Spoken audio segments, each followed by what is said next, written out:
მერიისა და გამგეობის თანამშრომლებს სამსახურის დატოვებას აიძულებენ უწყების ძველ თანამშრომლებზე ზემოქმედების შესახებ განცხადებას მერის მოვალეობის ყოფილი შემსრულებელი აკეთებს. სევდია უგრეხელიძეს უკვე გამოეხმაურნენ მერიაში, ქეთი ხიდიშელი განაგრძობს თემას პირდაპირ ეთერში. ქეთი, რას აცხადებენ შენი რესპონდენტები?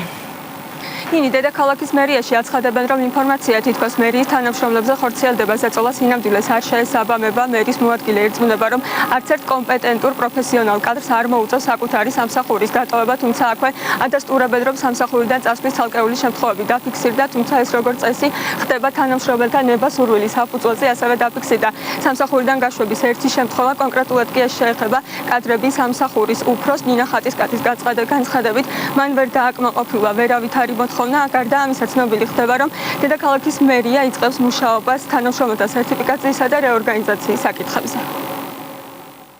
თითოეული პროფესიონალი, რომელიც აქ მუშაობს, რომელიც მერიაში მოსულია საქმის საკეთებლად და მისი კვალიფიკაცია შეესაბამება მის პოზიციას, არ დაკარგავს სამსახურს. რაც შეეხება გათავისუფლებებს, არის რა თქმა უნდა ერთეული შემთხვევები. მე თამამად შეიძლება შემიძლია ვთქვა იმ მონაცემებით, რაც მე მაქვს, რომ საკადრო სამსახური თავის ფუნქციას არ ასრულებდა და იმ შემთხვევაში თუ ეს ადამიანები, რომლებიც აქ პროფესიონალებად არიან მოვლენილი, თავს კომფორტულად არ გრძნობენ და წერენ განცხადებას, ეს სხვა საქმეა. თუმცა ხაზგასმით მინდა ვთქვა, დღემდე და შემდეგაც ასე გაგრძელდება, არც ერთი შემთხვევა არ ყოფილა ზეწოლისა, არც ერთი შემთხვევა არ ყოფილა მუქარისა, რომ ადამიანმა დაწეროს განცხადება და წავიდეს.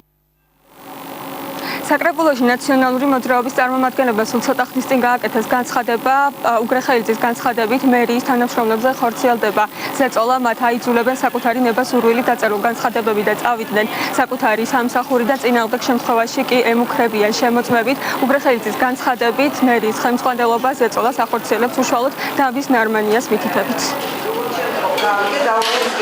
ზეწოლის ფორმები არის სხვადასხვა, არის რჩევა, თხოვნა, რომ მათ სჭირდებათ ეს ადგილები და არის მუქარა და მათ შორის თხოვენ ბოლო 3 თვის სამუშაოს აღწერას და ამის საფუძველზე ემუქრებიან განსაკუთრებით იმ სამსახურებს, ვისაც კავშირი აქვს რაიმე ეკონომიკურ პროექტებთან, ფაქტიურად ემუქრებიან და უშვებენ გამგეობებში სარევიზიო კომისიას საკრებულოდან, რათა მათ ეს განცხადებები დაწერონ. ამის ყველაფრის სათავეში დგას, რა თქმა უნდა, თვით ბატონი მერი ნარმანია.